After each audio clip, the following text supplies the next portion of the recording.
Janome released a new machine called the Memory Craft 1000, and I'm just now having the opportunity to talk about it, so let's go ahead and get into it.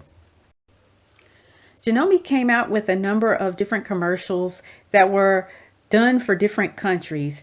Now, the main infomercial is what I call it that came out for the United States is one with just music behind it. I'm just going to play a very small snippet of that and then chime back in with my commentary. Sadly, for this part of the video, it's going to be silent because of copyright issues. And then two, on other parts of this video, you're going to hear some distorted voices. Her walk into the scene was very long and drawn out and a bit much for my taste, but I understand what they were trying to do. They were trying to highlight the fact that this is a very lightweight machine and it weighs in at just 22.9 pounds, and its dimensions are 17 wide by 11.9 high and 12 deep, which is pretty compact.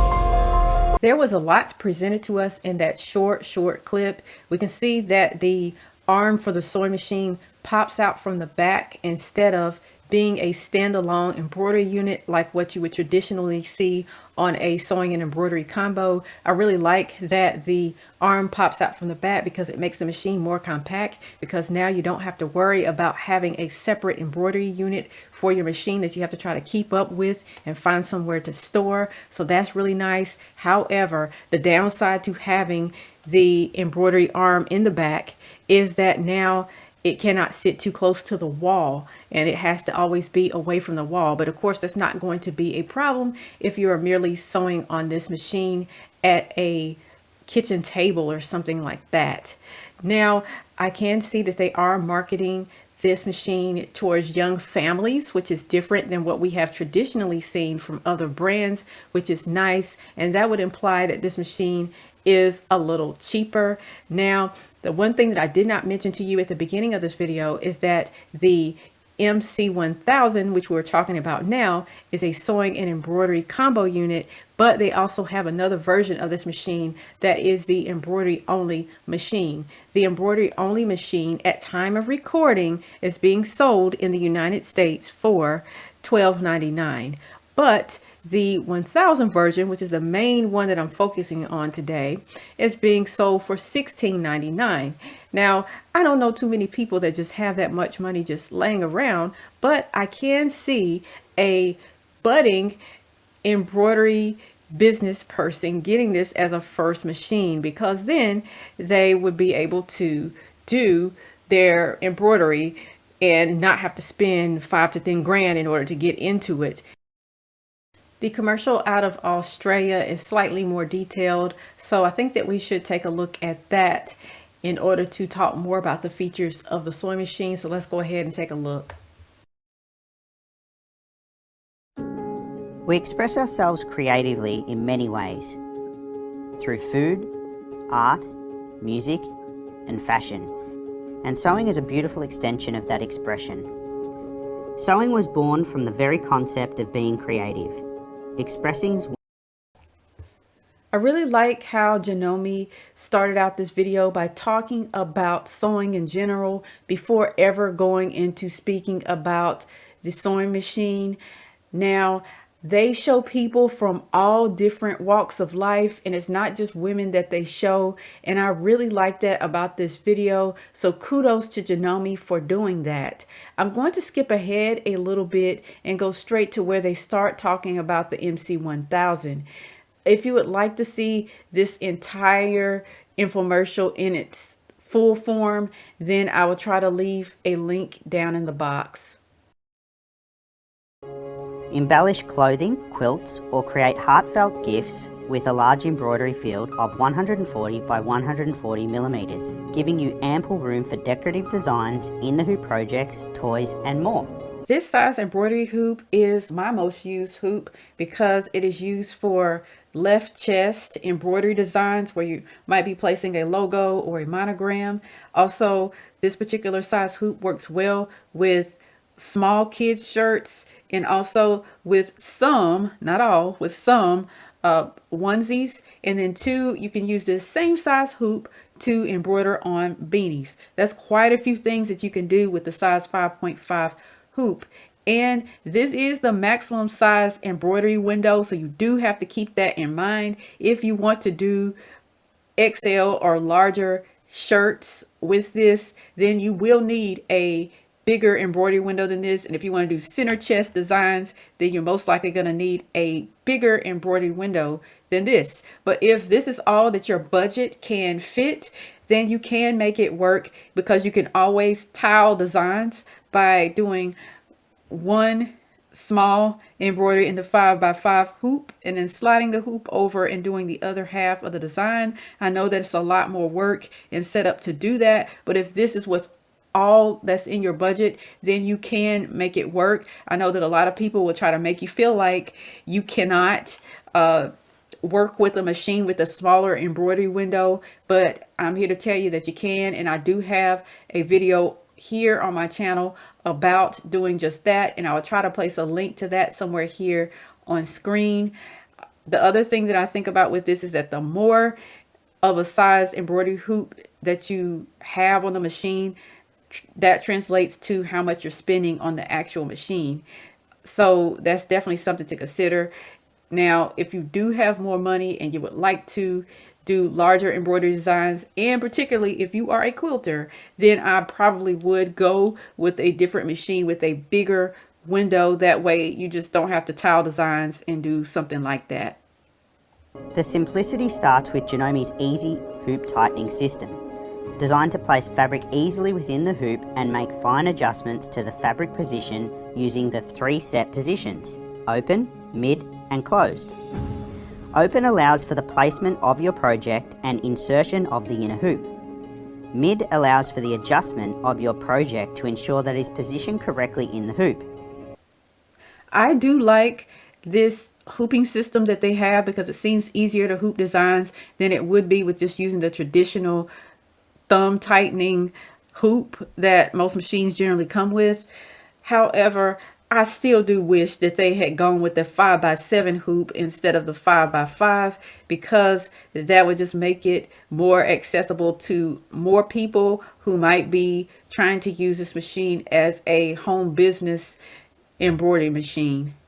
The 3.5-inch viewing angled color LCD touchscreen offers clear and optimal image quality without reflections or darkness on acute angles.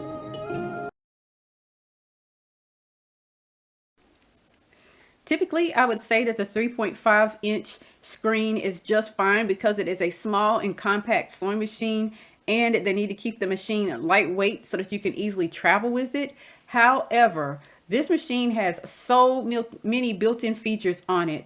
It has onboard editing of your embroidery designs, plus you have 300 stitches on the sewing side with 3 fonts, and on the embroidery side you've got 241 built-in embroidery designs and 11 embroidery fonts.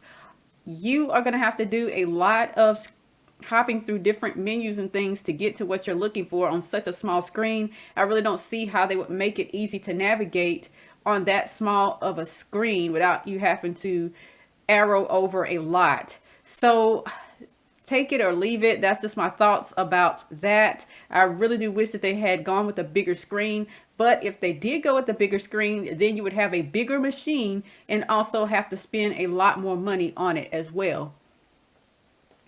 Some of the other things that I find important to mention are that you've got 7 inches of space to the right of the needle.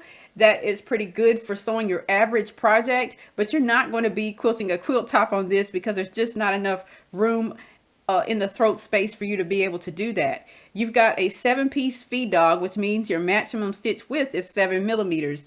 That is good for stitching out designs, because they're not going to be scrunched and you're going to be able to see it real good. And that's kind of the sweet spot for your stitch width when you're talking about designs. However, this would not be the machine for piecing, because those feed dogs are going to be too wide to turn around tight corners. Instead, if you are going to be piecing, you would want a machine with smaller feed dogs, with less feed dogs, and so that you could more easily bend corners on the sewing machine. This machine is a full rotary, and I thought that because it was a full rotary that it would go faster than what I see they are quoting as the maximum stitch speed. The speed on the embroidery side is from 400 to 660, while your maximum speed for sewing is 860. That is pretty average for a sewing machine, but it's not what I would expect for one that is full rotary. I have one other piece of this infomercial to show you, and then I'll chime back in with my commentary. Janome have thought of everything, including a swing-out embroidery arm, a Janome original idea. This allows for free arm capability, enabling easy embroidery on sleeves, pockets, socks, and anything small. This is one of those features you don't know that you need until you do. First off, I would like to say that it is virtually impossible to get a free arm out of a embroidery machine that doesn't cost a ton of money. So they did really well in making sure that you had the free arm, but the problem is that they did not include the hoops that you would need in order to be able to use the free arm system fully. And I am pretty much a stickler for that. I feel that if a machine has features on it, then they should include in the box all of the things needed in order to use that feature, and they do not do that. You only get that 5.5 by 5.5 hoop, and you don't receive the other two hoops. The other two hoops are the 5 by 1.6 and the 2 by 2, and both of those hoops would be used for sleeves, pant legs, and very small baby items. I wish that I was wrong, but I keep reading through a lot of the accessories list, trying to find out whether or not it's a typo. But I also do not see the knee lift included with the 1000 version of this machine, and they do have the hole there for a knee lift. So that is another thing about this that I'm not necessarily liking. Now, I do know that some companies don't include certain accessories on their accessories list, but then once you go to the actual dealership to purchase the machine, they include it. So that could be what they're trying to do here. Maybe, I'm not sure. Janome 1000 does not have the 5x7 embroidery window, and it also doesn't come with some of the accessories that you would expect to get. However, this machine still offers a lot of great features, and they even include some features that you probably wouldn't consider when you're in the market for purchasing a sewing and embroidery combo unit. One of those things is an independent bobbin winder. The independent bobbin winder allows you to continue sewing while a bobbin is winding on the side. You wouldn't think too much of that, but it does save a tremendous amount of time. Also, you have the bobbin thread sensor. Typically, I avoid sewing machines with bobbin thread sensors because they stop you from sewing, letting you know that the bobbin's almost empty, and then you end up wasting that little bit of thread that's left on the spool because you're just tired of seeing the darn message. However, this particular model sewing machine has a place where you can turn off the bobbin sensor, and I cannot tell you how much I appreciate that Janome included that on the machine. The third thing that I really enjoy about this particular model sewing machine is that if you keep the thread cutting turned on the machine, then it will add a locking stitch after the jump so that your thread will not unravel. And you'd think that that'd be a feature that would be included on all embroidery machines, but unfortunately it is not something that's included on all machines, yet it's included on this one. So I think that is a really nice feature. But what do you all think about the Janome 1000 and the 100 model, which is the embroidery only unit? Please let me know your thoughts down in the comment section below, as I would love to hear from you. I thank you so much for watching, and I'll catch you on the next one.